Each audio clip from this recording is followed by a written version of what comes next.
भाइयों को अस्सलाम वालेकुम वरहमतुल्लाहि बरकातुहू। मैं यहाँ पर जगन मोहन रेड्डी साहब का पैगाम आप तक पहुँचाने के लिए लाया हूँ। आज मिथुन रेड्डी साहब जो हमारे लोकसभा के लीडर हैं, वो भी यहाँ पर रहना था, मगर आखिरी में कुछ मुश्किल की वजह से यहाँ पर नहीं आ सके। मगर मैं इस मंच से आप लोगों को बताना चाहता हूँ कि YSR Congress party all India Muslim personal law board के साथ है।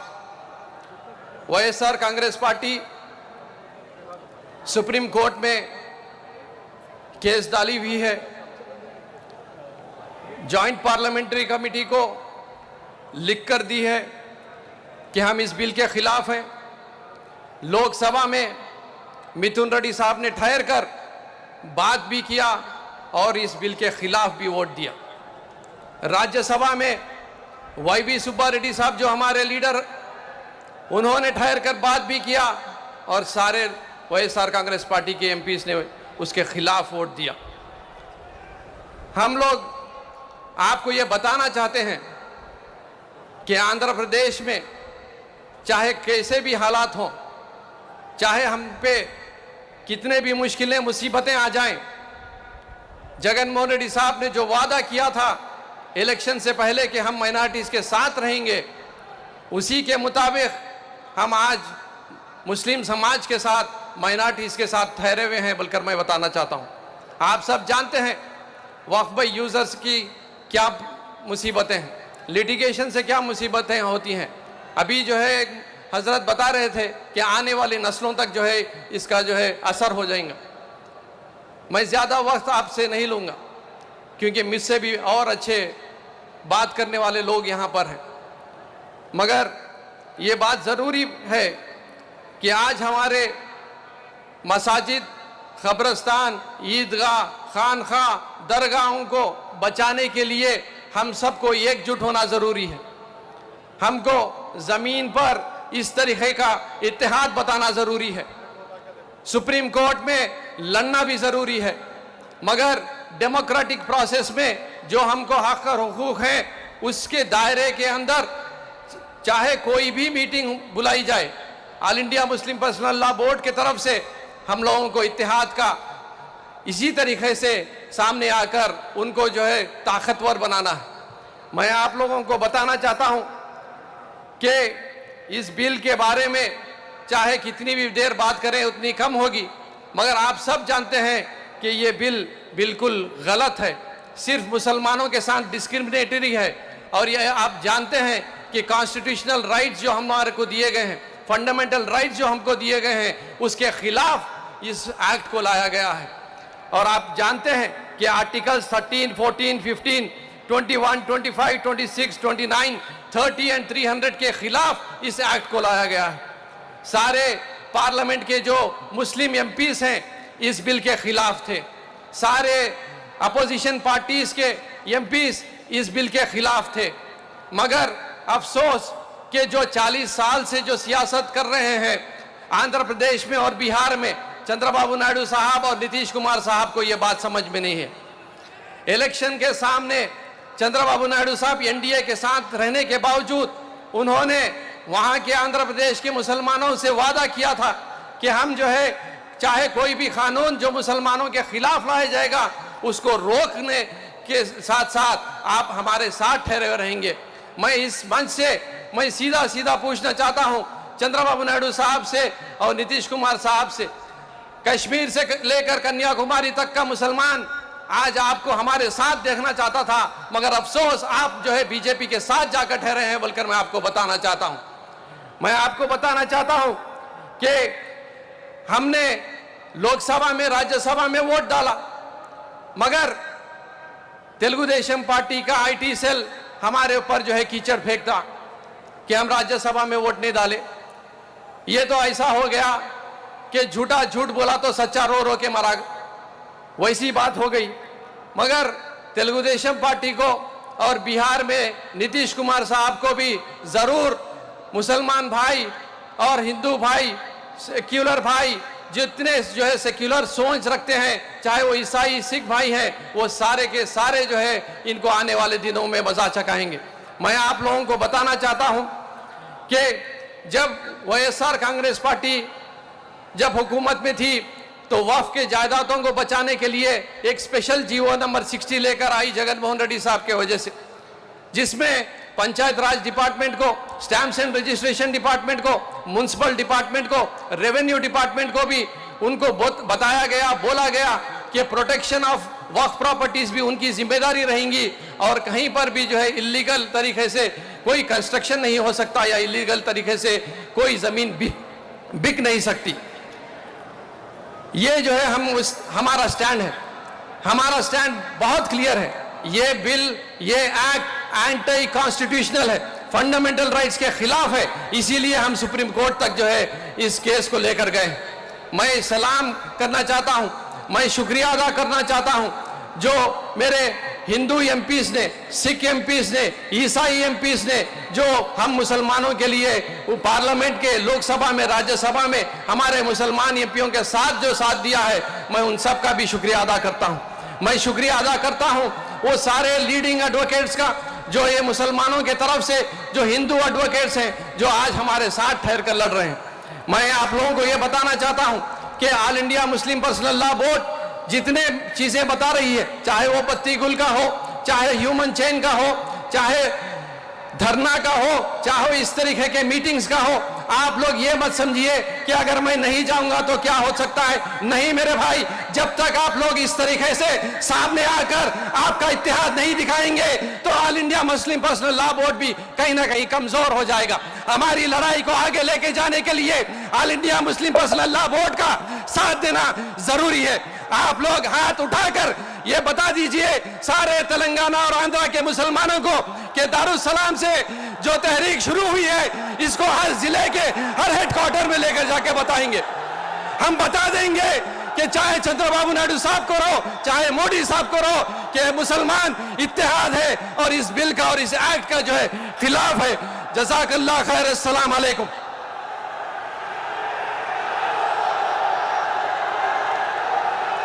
अगर उमर भाई आपकी इजाजत है तो एक छोटा सा शेर बोलते निकल जाऊं।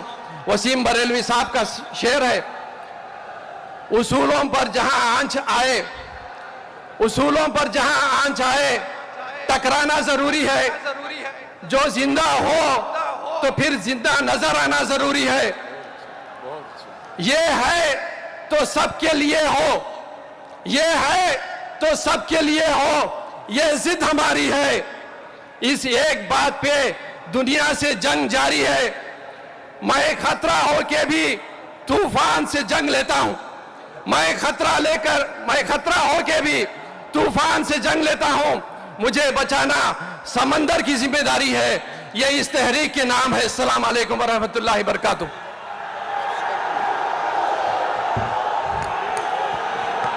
बेहद शुक्रिया मोहतरम हज़रात। आज हमारे लिए बहुत खुशी, सआदत और मुसर्रत का ये मौका है कि तमिलनाडु की सरजमीन जो हमेशा भाईचारा, मोहब्बत और उखुवत की सरजमीन की हैसियत से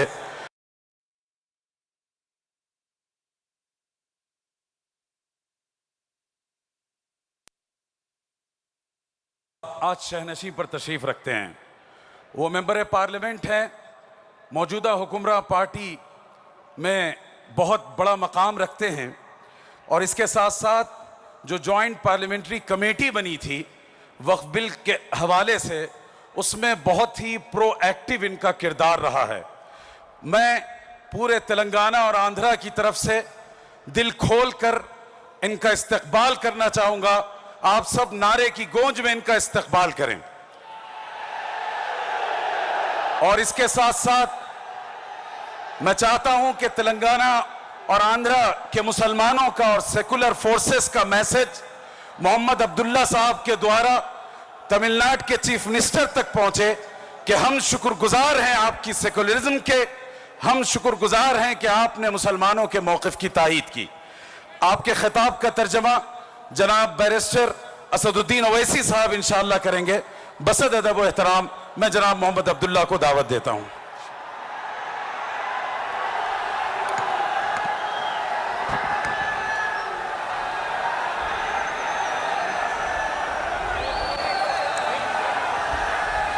Assalamu alaikum to everyone who gathered here.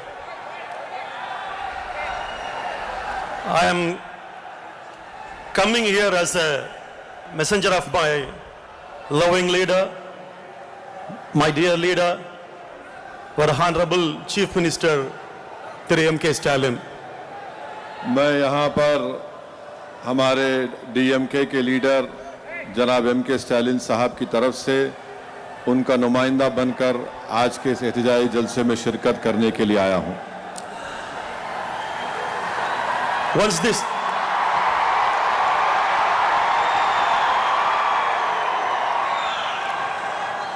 Once this government announced that they are going to change the Waqf law, All India Muslim Personal Law Board Secretary Maulana Fazlur Rahman very first came to Tamil Nadu and met our Chief Minister. On that day, when he met our Chief Minister, he started to cry. My Chief Minister stood from his chair, he walked through him, he just held his shoulder and told him that, Maulana, don't cry. Stalin is with you. The whole world is opposed to you. Stalin is with you. जब नरेंद्र मोदी की हुकूमत ने यह फैसला लिया कि वफ़ के कानून में तरमीम की जाएगी, तो all India Muslim personal law board के जनरल सेक्रेटरी मौलाना फजलुर रहमान साहब एक वफद की शक्ल में डीएमके के तमिलनाडु के चीफ मिनिस्टर जनाब स्टालिन साहब से मुलाकात की और दौरान गुफ्तगू मौलाना फजलुर रहमान साहब मुजद्दिदी जज्बाती हो गए, उनके आंख से आंसू निकल गए कि इस तरह का कानून लाया जा रहा है जो हमको तकलीफ देगा। तो तमिलनाडु के मौजूदा चीफ मिनिस्टर जनाब एम.के. स्टालिन साहब उठे और मौलाना फजलुर रहमान साहब मुजद्दिदी के पास गए और उनको कंधे पर हाथ रखकर कहा कि आपको आप दीदा होने की ज़रूरत नहीं है, तमिलनाडु की आवाम और तमिलनाडु का चीफ मिनिस्टर स्टालिन आपके साथ खड़ा रहेगा।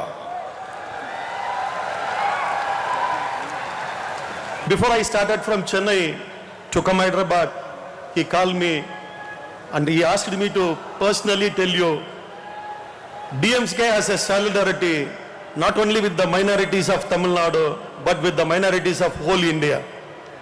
जब मैं हैदराबाद के लिए निकल रहा था तो मेरे लीडर और मेरे चीफ मिनिस्टर ने मुझे फ़ोन करके बताया कि आप हैदराबाद जाकर हैदराबाद की आवाम को पैगाम दीजिए कि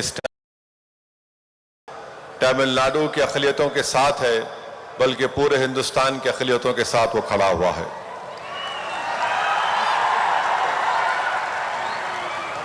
My dear brothers, first of all, I want you to understand the working style of Hindutva. We should learn from them. If they want to do something, before that, what they do, that we should understand their working style.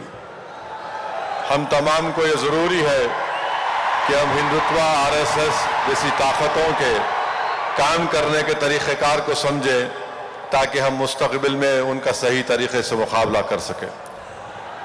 Once they decided to change the Waqf law, once they decided to take over all the properties, they have not made the law immediately. जब ये लोग कानून बनाने का इरादा किए तो फौरन कानून नहीं बनाया, बल्कि उसके लिए एक टाइम दिया। First they made the perception all over the India before 2 years. पहले उन्होंने एक परसेप्शन या एक कहानी तैयार की 2 साल से वफ़ जायदादों के बारे में। I will explain you how. In Tamil Nadu, a village namely called Tirucherry. इन्होंने एक मनगढ़ंत कहानी बनाना शुरू की, नैरेटिव बनाना शुरू किया। तमिलनाडु में एक गांव है तिरुचेरी, उसका नाम है। In that village, there is a Inam settlement property along with the Waqf property. उस गांव में इनाम की जायदाद भी है और गवर्नमेंट की जायदाद भी है। In 1962, in that Inam settlement property, Rayadwari Pata was issued to the people who were living over there. 1962 में इनाम जायदाद में एक रैतवारी पट्टा वहां पर इशू किया गया था। After 60 years, in that 16, in between these 60 years, people were selling their property, people were buying their property, there were no problem. 60 साल से वहां की आवाम जायदाद खरीद रही भी थी और बेच रही भी थी, वहां पर कोई मसला नहीं था, कोई तनाजा नहीं था। When the registration made from manual to digitalization, the person who is sitting there put one survey number along with work property and Inam settlement property, not the fabrication. The same survey number given as a input in digital. वहां पर 60 साल के बाद एक शख्स ने जब digitisation record का हो रहा था तो वहां पर उन्होंने एक नंबर का इस्तेमाल किया। So when people go to the registration, it shows us the work property. Immediately registrar says get NOC from the work. तो उस शख्स की इस हरकत की वजह से वहां पर रजिस्ट्रार ने कहा कि ये वक्फ प्रॉपर्टी है, अब वक्फ बोर्ड जाकर एनओसी लेकर आइए। This is the mistake of a person who is sitting there to change from manual to digital. We suspect he must be from RSS. ये सरासर जो गलती हुई उस ऑफिसर की या शख्स की हुई जो मैनुअल से डिजिटाइज कर रहा था, उसने ये लिख दिया वहां पर कि ये वक्फ की जायदाद है और हमको ये शक है कि वो शख्स हिंदुत्व ताकतों का एजेंट था। On the day the registration department says that get the NOC from the Waqf, medias from Kashmir to Kanyakumari in all the language, they blast the breaking news that 1500 years old temple in Tiruchirappalli, that property is called as a Waqf property by Waqf Board of Tamil Nadu. जब registration department ने NOC लाने के लिए कहा तो कश्मीर से लेकर कन्याकुमारी तक गोदी मीडिया ने ये झूठ फैला दिया कि 60 साल के बाद अब इन लोगों से कहा जा रहा है कि वक्फ की प्रॉपर्टी है। But Waqf never called this as a Waqf property. मगर कभी भी तमिलनाडु वक्फ बोर्ड ने उसको वक्फ प्रॉपर्टी नहीं कहा। When JPC meeting held in Madras, OIC Sab was there. People from that village came as a witness. They told in front of JPC that now the problem is rectified by the government of Tamil Nadu. We are selling and we are buying. There is no problem. जब parliament की joint working committee Chennai गई थी, वहां पर उसी गांव के लोग आकर कमेटी के सामने ये कहा कि अब कोई मसला नहीं है, ये वक्फ की जायदाद नहीं है, रिकॉर्ड्स की गलती थी, वो सही हो चुका है। So without this new law, problem is solved. Then why we should be new law? जब तमिलनाडु की सरकार ने उस मसले को हल कर लिया तो फिर इस नए कानून की जरूरत क्या थी मोदी हुकूमत को लाने की। The Home Minister of this country, Honorable Amit Shah ji, says that इस मुल्क के वजीर दाखिला अमित शाह ये कहती हैं all of a sudden the property value of 8 lakh crore of Waqf property has increased to 12 lakh crore. Amit Shah ये कहते हैं कि वक्फ की जायदाद जो 8 लाख एकड़ थी वो 13 लाख एकड़ में बढ़ चुकी है। बैठिए बैठिए बैठिए, कुछ नहीं, बैठिए। If any common Hindu brother listen this speech, what he will think? अगर कोई एक आम हिंदू अमित शाह की तकरीर को सुनेगा तो जाहिर है उसके दिलो दिमाग पर एक गलत असर पड़ेगा। Muslims are robbing on the roads, Muslims are robbing on the street, collecting money and they are making all those property. Will he think or not? मुसलमान, एक आम हिंदू ये समझेगा कि मुसलमान चोरी कर रहे हैं, मुसलमान जायदादों को लूट रहे हैं, वो यही समझेगा। By the time I replied, we have our own income tax system, namely got zakat. Through that money only we are making all these properties, not by anyone's money. हम अपनी ज़कात का सही इस्तेमाल करते हैं, किसी का पैसा लेकर उसको नेक काम नहीं करते। So these are all the perception made by the Hindutva forces before bringing the law that Muslims are unlawfully occupying their Hindus' properties or others' money. Hindutva की ताकतें एक झूठा पैगाम देकर ये कहानी देश में फैलाने की कोशिश कर रहे हैं कि मुसलमान हिंदुओं की जायदाद को लूटना चाहते हैं। Even in the JPC, it was not done lawfully, it was done properly. Owaisi Saab explained when he speak. और जॉइंट वर्किंग कमेटी में भी इस तरह की हरकतें की गई थी, जहां पर हम तमाम ने मिलकर उसको रोका और उसको एक्सपोज भी किया। Once they made a draft in a joint parliament committee, we have given a dissent and notes. जब उन्होंने जॉइंट वर्किंग कमेटी में अपनी रिपोर्ट बनाई तो जितने नॉन एनडीए के अरकान पार्लियामान के पार्टीज थे उन्होंने अपनी अपनी डिसेंट रिपोर्ट को दिया। My senior leader and who was the member in joint parliament committee, Honorable A. Raja, told me that give that job to Owaisi Saab, making the dissent and notes. We will uniformly follow and we will give. जब decent note देने का वक्त आया तो DMK के senior MP राजा साहब ने अब्दुल्ला साहब से कहा कि हम तमाम लोग डिसेंट रिपोर्ट की लिखने की जिम्मेदारी असदुद्दीन ओवैसी को देते हैं और उसी पर हम लोग उसको पेश करेंगे। But when it was put in a parliament, our dissent and note was deleted. जब उस रिपोर्ट को पार्लियामेंट में पेश किया गया तो हमारी डिसेंट नोट के कई पेजेस को रिडैक्ट कर दिया गया, कवर कर दिया गया था।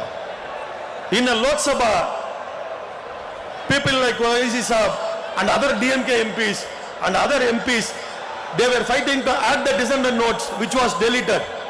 जब लोकसभा में मालूम हुआ कि हमारे डिसेंट नोट्स को कवर कर दिया गया तो हम लोगों ने सब ने मिलकर एहतजाज किया और हमारे एहतजाज के नतीजे में स्पीकर ने हमारी रिपोर्ट्स को जो कवर किया गया था उसको दोबारा उस रिपोर्ट में शामिल किया। In Rajya Sabha, I was alone fighting.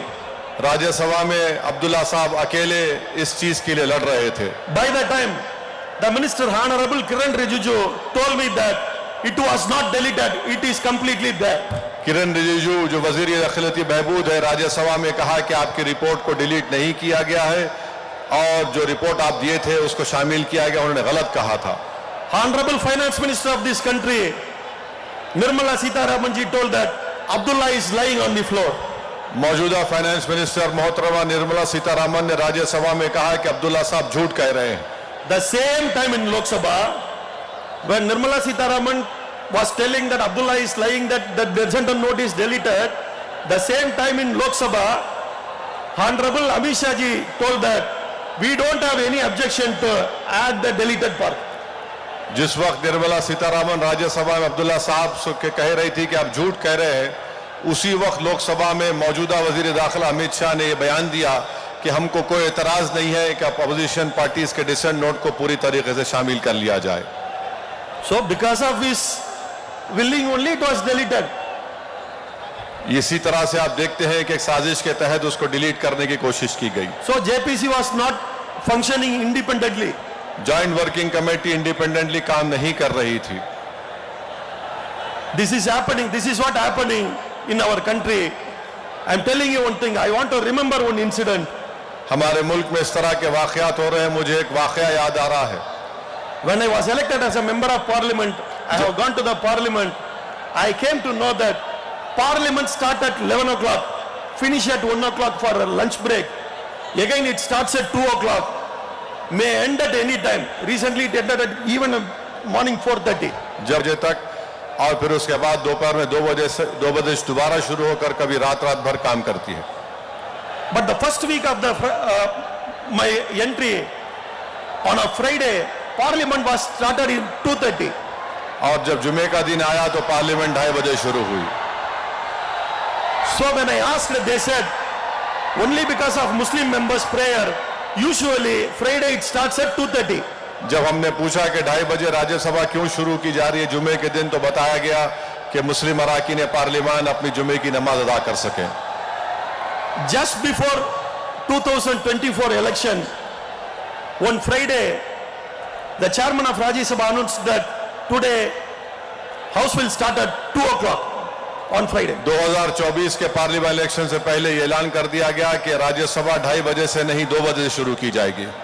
My floor leader Tiruchi Siva objected and he asked, why all of a sudden you changed the तो डीएमके के Procedure. फ्लो लीडर ने खड़े होकर इस बात को पूछा कि ये क्यों तरीके टाइम वक्त क्यों बदल दिया गया, जब 2:30 बजे शुरू करते थे अब 2 बजे क्यों शुरू किया जा रहा है। I was also fighting, and I told to the chairman that this was happened for Maulana Abul Kalam Azad. Abdullah साहब कह रहे हैं कि उन्होंने भी एहतजाज किया अपने पार्टी लीडर के साथ कि ये वो इस तरह की 2:30 बजे शुरू करने की एक रिवायत जो है मौलाना अबुल कलाम आजाद के जमाने से राज्यसभा में चल रही है जुमे के दिन। Based on the request of then Prime Minister Honorable Nehru, this honor was given to our Maulana Abul Kalam Azad. Pandit Nehru के जमाने में जो वजीर आजम थे उस जमाने से उन्होंने इसकी शुरुआत की कि जुमे के दिन राज्यसभा 2:30 बजे शुरू होगा। Even after our Maulana Azad died, this procedure has been keeping in commemoration of the sacrifices of Maulana done for this country. Maulana Azad के इस दुनिया से चले जाने के बाद, उनके इंतकाल के बाद भी उनकी शुरू करदा इस रिवायत को उनकी यादगार के तौर पर राज्यसभा को 2:30 बजे शुरू किया जाता था। Only DMK and communist leaders raised this question, but any party, सिर्फ डीएमके और कम्युनिस्ट पार्टी ने इस बात का एहतजाज किया कि क्यों 2:30 बजे के बजाय 2 बजे शुरू की जा रही है, राज्यसभा में एहतजाज किया गया था। After some time, I approached opposition leader. I don't want to disclose the name. मैं इसके बाद एक अपोजिशन पार्टी के लीडर से मुलाकात किया, मैं उनका नाम नहीं कहना चाहूंगा। Sir, why you have not spoken? Why you have not registered your thought on that matter? आपने क्यों एहतजाज नहीं किया, आपने क्यों नहीं पूछा कि 2:30 बजे के बजाय 2 बजे राज्यसभा क्यों शुरू हो रही है। He said, Abdullah bhai, we love you, we are with you, we stand with you, but please understand, they have polarized the majority. If we openly support, we may lose our traditional majority votes. एक अब उस opposition party leader ने उनसे कहा कि अब्दुल्ला भाई, आप हमारे भाई हैं, हम आपकी बात को समझ सकते हैं, मगर हम आपके साथ खड़े हो जाएं और आपके एहतजाज करें और ये पूछें कि जुमे के दिन राज्यसभा 2:30 बजे के बजाय 2 बजे क्यों शुरू किया जा रहा है, तो माहौल मुल्क में ऐसा है कि पोलराइजेशन हो जाएगा और हम नहीं चाहते कि हमको कोई सियासी नुकसान हो। My dear brothers and sisters, please understand, this is the reality of minority community today. मेरे अजीज दोस्तों, भाइयों और बहनों, ये है इस मुल्क की तल्ख हकीकत। Leader like M.K. Stalin, very few are openly come forward and support us. इस मुल्क में ऐसे बहुत से कम लीडर हैं स्टालिन की तरह जो खुले तरीके से अक़लियतों के लिए आवाज उठा रहे हैं, इंसाफ की लड़ाई लड़ रहे हैं। So keep our unity, others will not speak for us. तो अपने इत्तेहाद को मजबूत रखिए और याद रखिए कि कोई दूसरा आपकी आवाज उठाने वाला नहीं है। Go and meet our majority brothers, explain how they made the bad perception on us.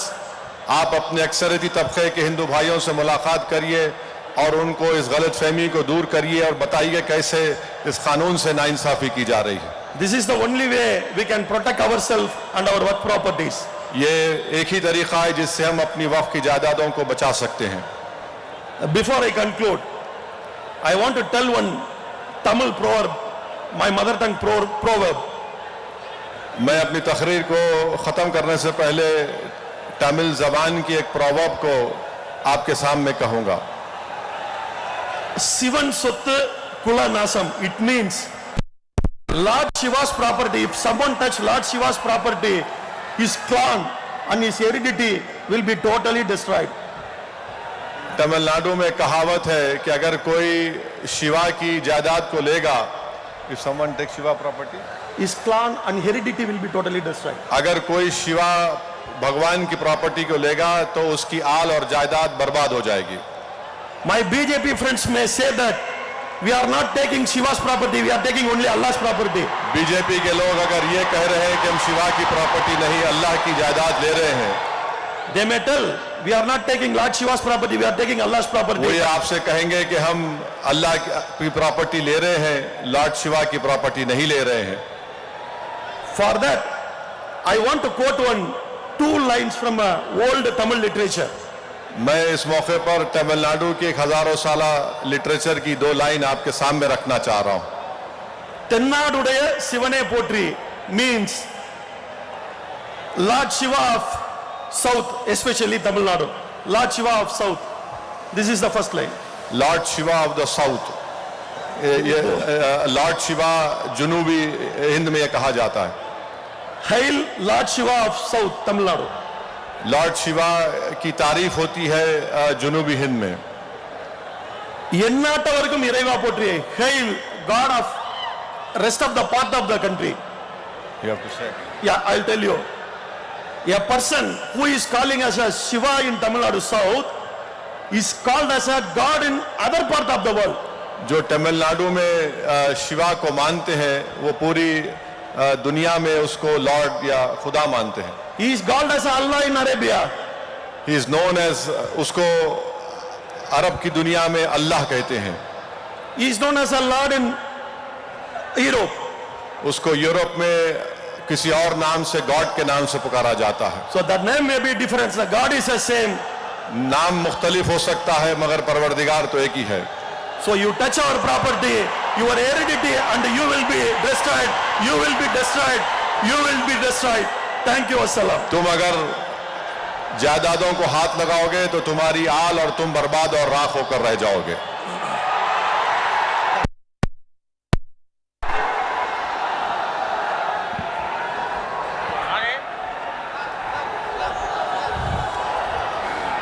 मोहतरम हजरात, आप जानते हैं कि अली जनाब बैरिस्टर असदुद्दीन ओवैसी साहब के खिताबात और उनकी स्पीचेस के दुनिया के कई जुबानों में तर्जमे होते हैं, लेकिन आज उन्होंने बड़ी शीरी गुफ्तारी के साथ और बरचस्गी के साथ जो तर्जमानी की है वो बहुत काबिल दीद और काबिल शुनीद थी।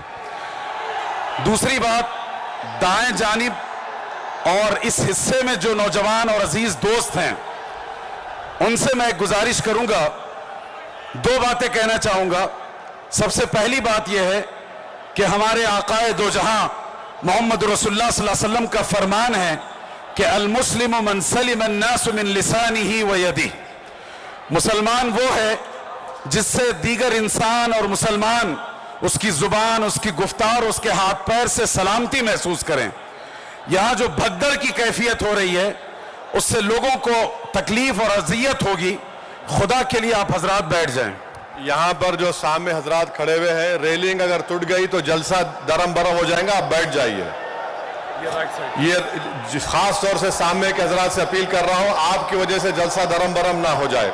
खुदा के लिए बैठ जाइए, जलसे कोई कार्रवाई को जारी बैठिए। जो हजरात का खड़े हो गए बैठिए, हर जगह बैठ जाइए, बैठिए, वो बैठिए भाई, ऐसा मत करिए। रेलिंग टूट गई तो मुश्किल हो जाएंगी, मीडिया फिर मीडिया कवर नहीं कर सके। बैठिए। अरे दो घंटे के लिए तकलीफ नहीं उठा सकते, इतना दर्द हो रहा है, कैसा मुकाबला करेंगे मोदी से? बैठो बैठो। हाज़रीन गिरामी, अब इसके बाद मैं शहर हैदराबाद के एक बहुत ही बावकार और मुमताज शख्सियत सदर अंजुमन महदविया हजरत मौलाना मसूद हुसैन मुश्तहिदी साहब, जो all India Muslim personal law board के रुकन बावकार हैं, मैं इस पूरे मजमे को पेश करता हूं जनाब असदुद्दीन ओवैसी।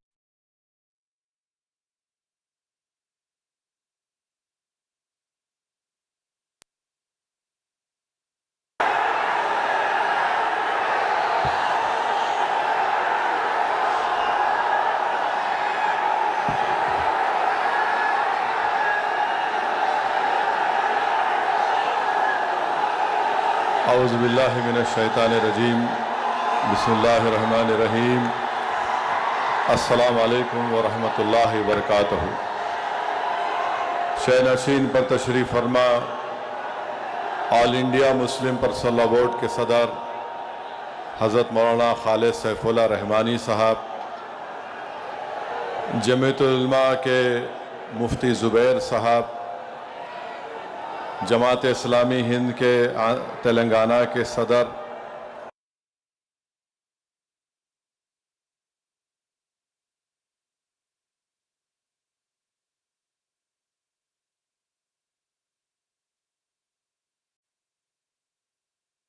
सुनने वाली मेरी इज़्ज़तदार माँ और बहनों और मोहतरमा जलीसा यासीन सुल्ताना साहिबा, जो all India Muslim personal law board के शुबे ख़वातीन के कन्वीनर हैं, मेरे अजीज़ दोस्तों और बुज़ुर्गों, मैं आपसे एक बात अर्ज़ करना चाहता हूं कि हम पहले 2 नारे लगाएंगे। आप और हम मिलकर 2 नारे लगाएंगे, मगर जो मैं पहला नारा लगाऊंगा उसमें इस दारुस्सलाम के ग्राउंड से कोई उसका जवाब नहीं देगा। सुनिए, जो पहला नारा हम लगाएंगे, आप भाई साहब आप नारे लगाएंगे या सुन रहे हैं बात को? बैठिए, बैठो, बस करो, ठहरिए।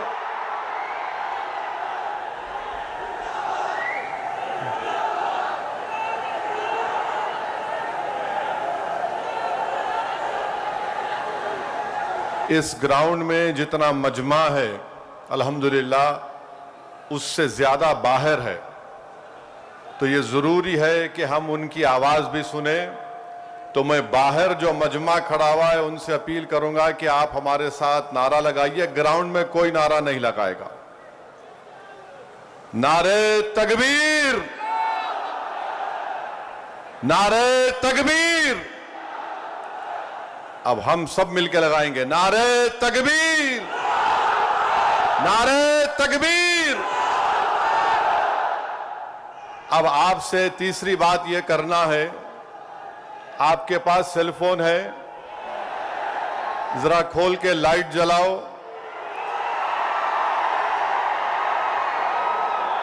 ताकि हमारे बीजेपी वालों की दिमाग की बत्ती जले। लाइट खोलो ताकि हम इस वक्फ कानून के खिलाफ पूरे मुल्क को पैगाम दे सके। हमारे खवातीन भी फोन की लाइट खोल सकते आप। जरा मीडिया वाले दिखाओ।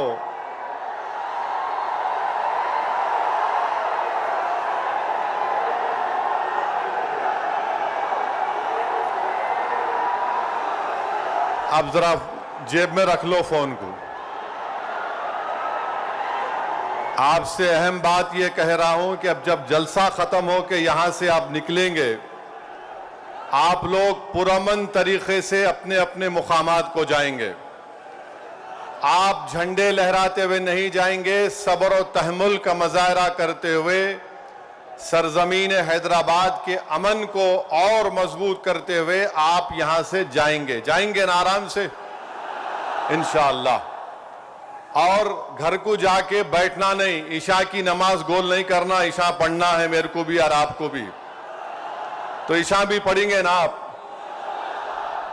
अब मसला यह है कि किसी शायर ने अच्छा कहा था, जब ज़मीर और ज़र्फ का सौदा हो दोस्तों, जब ज़मीर और ज़र्फ का सौदा हो दोस्तों, कायम रहो हुसैन के इनकार की तरह।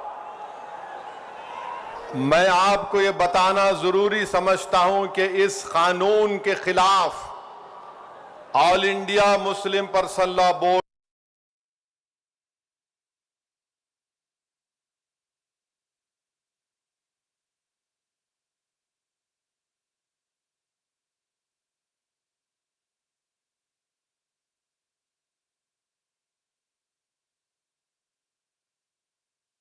हम सिर्फ अपने कब्रस्तानों को या ईदगाह को बचाने के लिए एहतजाज नहीं कर रहे। हम एहतजाज इसलिए कर रहे हैं कि जो सियासी ताकतें आज इस मुल्क पर हुक्मरान हैं, वो हमको मिटाना चाहते हैं और हम उनको ये बताना चाह रहे हैं कि हम अपने आप को मिटने नहीं देंगे। इंशाअल्लाह ताला जमहूरी तरीके से तुम मिट जाओगे। हम उनको बताना चाह रहे हैं कि हम झुकने वाले नहीं हैं। हम अंग्रेजों की 200 साल की गुलामी को कबूल नहीं किए, तो हम तुम्हारे इख्तिदार में तुम जो बैठे हो और तुम ऐसे कानून बना रहे हो जो हमारे आईन और संविधान के फंडामेंटल राइट के खिलाफ है। मैंने पार्लियामेंट में उस कानून को फाड़ा तो सिर्फ अपने तौर पर नहीं फाड़ा, बल्कि भारत के गयूर तमाम हिंदुस्तानियों की तरफ से उस कानून को फाड़ा जो हिंदू भी है, मुसलमान भी है, सिख भी है, ईसाई भी है, जो आज भी इस मुल्क की खूबसूरती को पहचानते हैं। भारत की खूबसूरती उसका इत्तेहाद है, भारत की खूबसूरती उसका भाईचारा है। भारत की खूबसूरती नरेंद्र मोदी नहीं है मेरे अजीज दोस्तों और बुजुर्गों, भारत की खूबसूरती उसका भाईचारा है। भारत की खूबसूरती उसकी मस्जिद भी है, मंदिर भी है, दरगाहें भी है, खानकाएं भी है। और जो लोग इस भाईचारगी को खत्म करना चाहते हैं वो भारत को कमजोर कर रहे हैं। तो हमारा एहतजाज इसलिए भी है कि वो लोग जो हमको सफ़े हस्ती से मिटाना चाहते हैं, हम उनको पैगाम देना चाहते हैं कि हम मिटने वाले नहीं हैं। मैं बार बार कह चुका हूं, जब तक हम दुनिया में जिंदा है कयामत नहीं आएगी। जिस दिन हम चले जाएंगे सूर फूका जाएगा, याद रखो।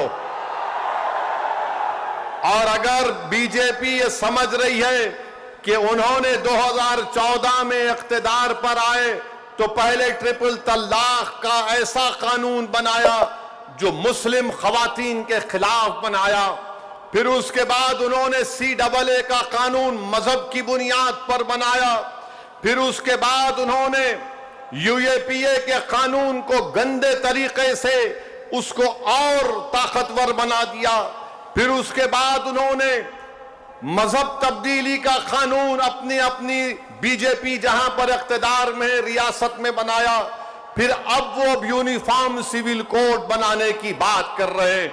11 साल से नरेंद्र मोदी सिर्फ मुसलमानों की मजहबी शनाख्त पर हमला कर रहे हैं।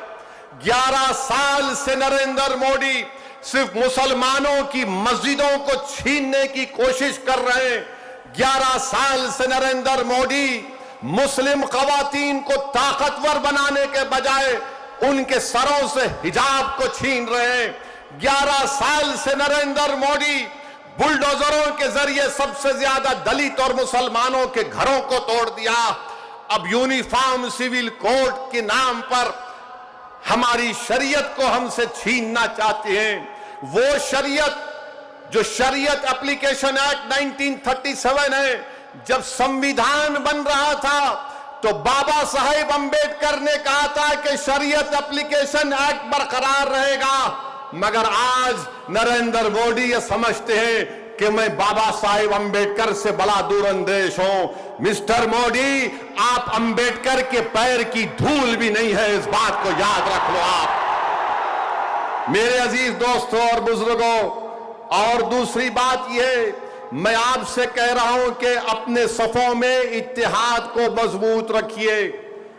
ये लड़ाई जो आप और हम मिलकर अपने दीगर सेकुलर हिंदू भाइयों के साथ, सिख भाइयों के साथ लड़ रहे हैं, याद रखो बीजेपी संघ परिवार हमारे सफों से बाज मीर जाफर, मीर सादिक को खड़ा करेगी। इनसे एहतियात करो। मगर आज मालूम हुआ कि जाफर पाशा में कश्फो करामात भी है। मुझे अभी किसी ने व्हाट्सएप पर भी जाया कि जो इस वफ की कानून की ताईद में आ रहे हैं, जो बड़ी बड़ी बातें करते हैं, ख्वाजा अजमेरी के आस्थाने से उनका ताल्लुक है, जाफर पाशा की तकरीर को लाइव बैठकर देख रहे थे, तो मालूम हुआ उनको भी बड़ा डर हो गया है कि अब हैदराबाद से एहतजाज बुलंद होगा। अरे जो तुम ख्वाजा अजमेरी के आस्थाने के जिम्मेदार हो ना, मैं पार्लियामेंट में इंशाअल्लाह ताला ख्वाजा एक्ट के तरमीम का एक बिल लाऊंगा और प्राइवेट मेंबर्स बिल लाकर कहूंगा कि तुम नहीं बनोगे, उसमें पसमानदा को किसी को बनाना पड़ेगा। तुम तायीद करोगे, मैं तो ला रहा हूं प्राइवेट मेंबर्स बिल आइंदा सेशन में, तुम देखना।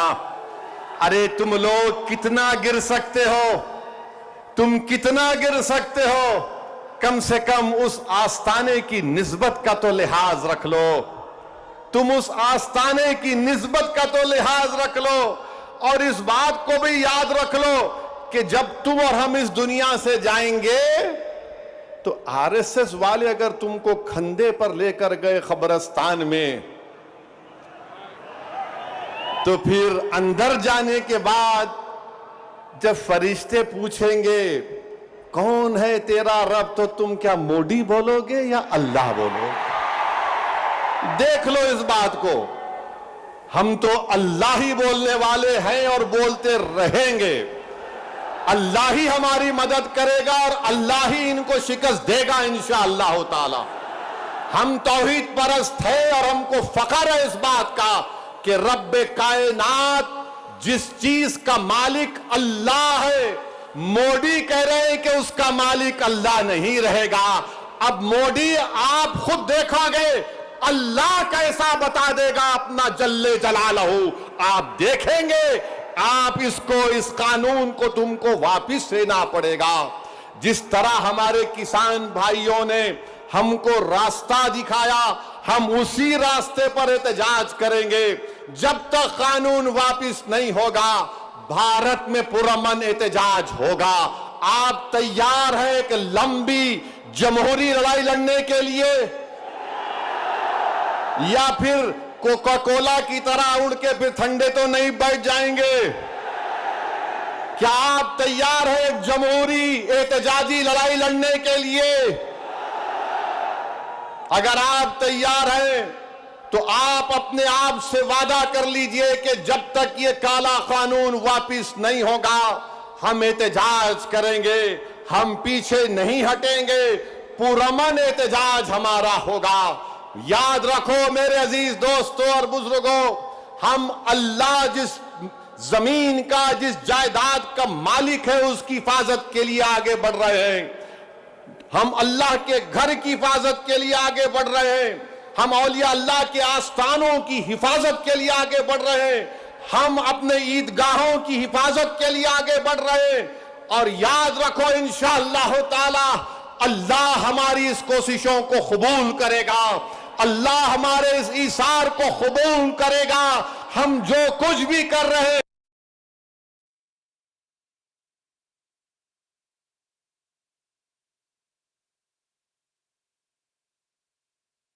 एहतजाज होगा, उसमें हिस्सा लीजिए, उसको कामयाब करिए। ये कोई सियासी पार्टी का एहतजाज नहीं है, ये इलेक्शन के वोटों को बटोरने का एहतजाज नहीं है। जिस चीज का मालिक है उसकी हिफाजत करने के लिए एहतजाज हो रहा है पूरे मुल्क में इंशाअल्लाह ताला। जो मुस्लिम पर्सनल बोर्ड ने प्रोग्राम बनाया उसमें हिस्सा लीजिए। जो तारीख के दिन आपसे कहा गया लाइट बंद करना, लाइट बंद करेंगे या नहीं बंद करेंगे? नहीं तो बोलेंगे अम्मा 10 मिनट सीरियल।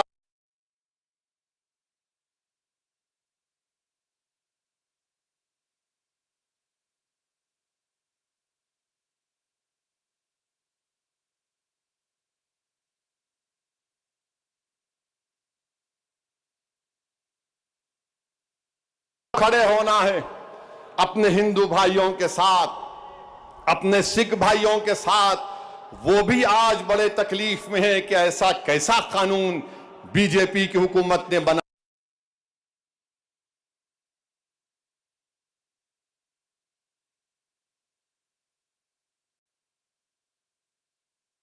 वो हमारे दीनी भाई हैं मेरे भाई, खुदारा उनके बारे में कोई गलतफहमी मत रखिए।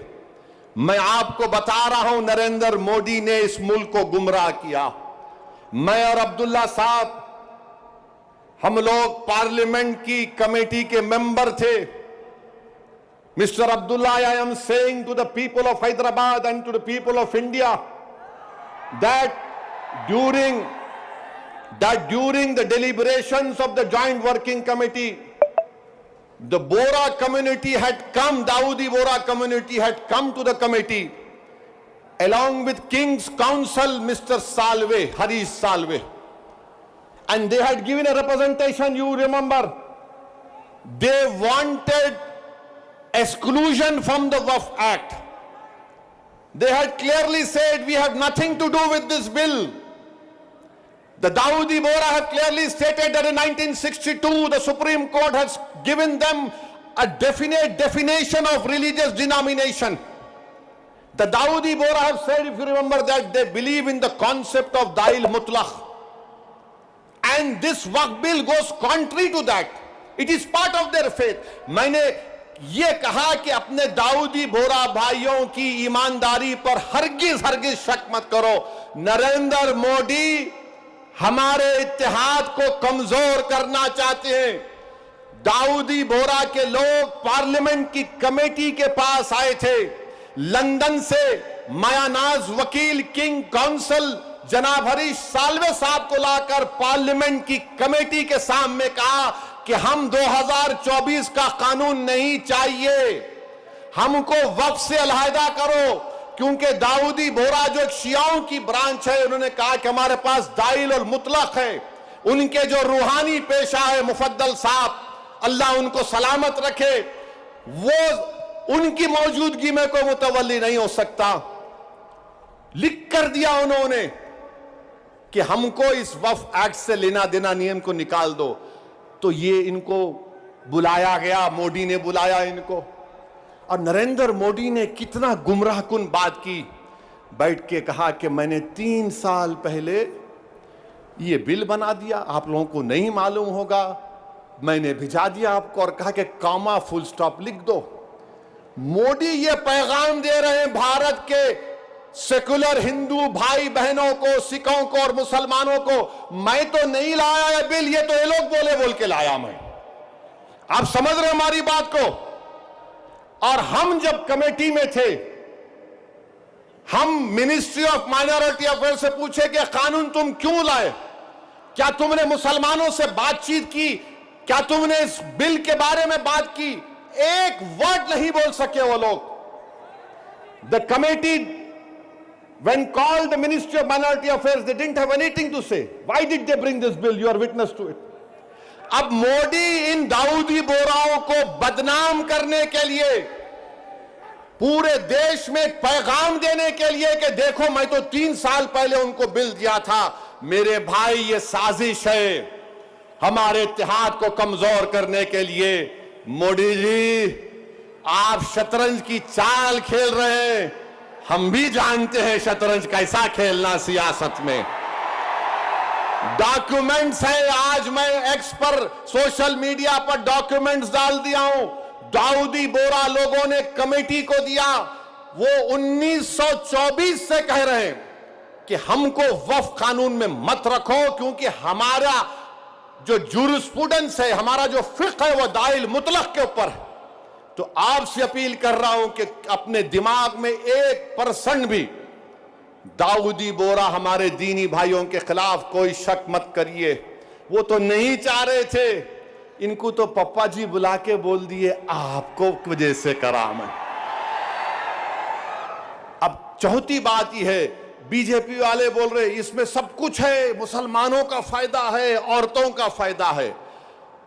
आज से थोड़े दिन पहले हैदराबाद में फतेह दरवाजे पे एक चालाक आदमी था, लगता है उन्हें भी मोदी जी की शागिर्दी में निकला सो था। उन्हें क्या बोला, आप मेरे पास आओ, जिसके सर टकले हैं मैं दवा देता हूं, बाल उग जाते। लाइन लग गई वहां पे, लगा दवा लगा, बाल उगते। अब पब्लिक बेचारी, तो मोदी जी भी यही बोल रहे, दवा ले लो सब चीज ठीक हो जाती। इनकी दवा नहीं है, ये दवा मौत है। ये दवा नहीं दे रहे, मौत का पैगाम दे रहे हैं। ये वक्फ को छीनने के लिए ला रहे हैं। आप सोचिए, दाऊदी बोरा लोगों ने सेक्शन 2 लिख कर दिया, तो मोदी ने क्या किया, दाऊदी बोरा का नाम लेके सेक्शन 2 बना के उस भारत के दौलतमंद आदमी जिसने हमारे खोजा भाई, ये भी शियाओं का एक ब्रांच है, खोजा ट्रस्ट से खरीद कर 21 करोड़ में अपना आलीशान महल बना लिया। सेक्शन 2 का फायदा उस शख्स को होगा। हम हैदराबाद में क्या बोलते, किसकी दुकान पे किसकी फातिया, क्या बोलते, नाना मामू की दुकान पे नाना की फातिहा, तो दाऊदी बोरा को सामने रख के मुकेश भाई की फातिहा पढ़ दी है इन्होंने काम कर दिया। सेक्शन 2 से उनको फायदा होगा। तो आपको और हमको मुत्तहिद रहना है, शिया सुन्नी इत्तेहाद को मजबूत रखना है। आप शिया सुन्नी इत्तेहाद को मजबूत रखेंगे ना मेरे भाई? ये all India Muslim personal law board के प्लेटफॉर्म पर शिया भी है, सुन्नी भी है। ये पैगाम मुस्लिम पर्सनल लॉ बोर्ड देता है कि हम अपने इत्तेहाद को मजबूत रखें। दाऊदी बोरा को मोदी धोखा दे दिए, उनके नाम को इस्तेमाल करके मुकेश भाई को बोले लो गुलाब जामुन खाओ एंड बी हैप्पी। उनके अच्छे दिन आ गए। तो मेरे अजीज दोस्तों और बुजुर्गों, छठी बात आपसे अर्ज करना चाह रहा था वो ये है कि सदर साहब ने बहुत सी बातें आपके सामने रख दी कि सुप्रीम कोर्ट ने रिलीफ दिया है, मगर आज भी हम वक्फ की जायदाद को खो रहे हैं। लिमिटेशन एक्ट अप्लाई हो गया, जो 12 साल से काबिज है वो मालिक बन रहा है। 6 महीने के अंदर पोर्टल पर चढ़ाना है, नहीं चढ़ाए तो वक्फ से चले जाएगा। वक्फ इवैक्यू प्रॉपर्टीज निकल गई हमारे हाथ से। 100 एकड़ जमीन है पंजाब हरियाणा में जो आज गवर्नमेंट उस पर काबिज हो चुकी है। रिपोर्ट आई कि उत्तर प्रदेश में 500 से ज्यादा वक्फ प्रॉपर्टीज को उत्तर प्रदेश की सरकार ने गवर्नमेंट की प्रॉपर्टी डिक्लेयर कर दिया। तो मेरे अजीज दोस्तों और बुजुर्गों, और इसमें एक है वक्फ अल औलाद अब नहीं कर सकेंगे आप। वक्फ अल औलाद के बारे में कह रहे हैं कि बच्ची का शेर मार के कोई वक्फ अल औलाद नहीं कर सकता। अरे मैं अल्लाह को दे रहा हूं, अपने बेटे बेटी को मालिक नहीं बना रहा हूं। क्या यह बात सच नहीं है प्रधानमंत्री जी कि हिंदू सेल्फ एक्वायर्ड प्रॉपर्टी में एक हमारा हिंदू भाई अपने विल के जरिए अपनी एक औलाद को या मोहल्ले में किसी को पूरी प्रॉपर्टी दे सकता है, मगर मुसलमान 1/3 से ज्यादा अपनी किसी औलाद को प्रॉपर्टी नहीं दे सकता। अभी यह कानून जो है, अभी अगर कोई कलेक्टर मुतवल्ली को बोलेगा कि तुम दरगाह में उर्स नहीं करना, कलेक्टर मुतवल्ली को बोलेगा कि तुम आशूर खाने में इमाम बाड़े में मजलिस नहीं करना, कलेक्टर अगर कोई मुतवल्ली मस्जिद को बोलेगा कि तुम मस्जिद में अज़ान नहीं देना, और अगर मुतवल्ली नहीं सुनेगा तो कलेक्टर उसको 6 महीने की सजा दे सकता। यह कानून है। अभी पहले कानून यह था कि अगर कोई वक्फ की प्रॉपर्टी को बेचता तो 2 साल की सजा, नॉन बेलेबल। अब मोदी जी बोल रहे प्यारे मैं राजा हूं, तुम लूटो बेल ले लो, 6 महीने की सजा काट के आ जाओ, मैं हूं ना। यह कानून बनाया गया है। तो मेरे अजीज दोस्तों और बुजुर्गों, यह वक्फ का कानून मुसलमानों के मफाद में नहीं है। यह वक्फ का कानून मुल्क के वफाद में नहीं है। ये वक्फ का कानून भारत के भाईचारगी के लिए नहीं है। झगड़े शुरू हो जाएंगे। मस्जिदों पर यह बोला जाएगा कि 500 साल पहले ऐसा था वहां पर, और ये बार बार बोलते टीवी पे, नहीं आपको वक्फ से क्या मिला। अरे क्या कोई आपके अम्मा के महर में आया है जो हमसे पूछ रहे आप? वक्फ से क्या मिला क्या नहीं मिला हमारे को? हमारी आखिरत मिलती वक्फ को बचाए तो। ख्वाजा बंदा नवाज की दरगाह, मेडिकल कॉलेज है, इंजीनियरिंग कॉलेज है, वक्फ का है। हमदर्द रूह अफ़ज़ा पिए तो वह भी वक्फ का है। कलेजे को ठंडक पहुंचती, तुम लोग पियो जरा रूह अफ़ज़ा। अब रूह अफ़ज़ा के खिलाफ उन्होंने जिहाद कर रहे जो नाक से ऐसा सूंघ के दूसरे नाक नकपुड़ी से निकालने का दर्ज देते। कहां जाएगा ये मुल्क?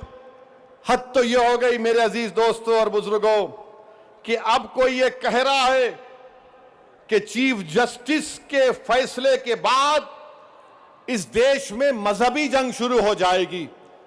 नरेंद्र मोदी जी, आप इख्तिदार पर हैं, आपकी पार्टी के लोग इस तरह की बात करेंगे?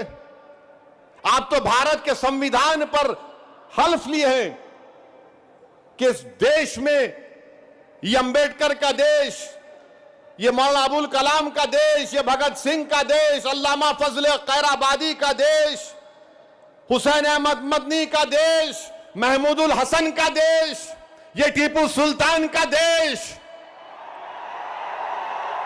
यहां बोल रहे मजहबी जंग शुरू हो जाएंगी। मोदी जी, बाबरी मस्जिद का फैसला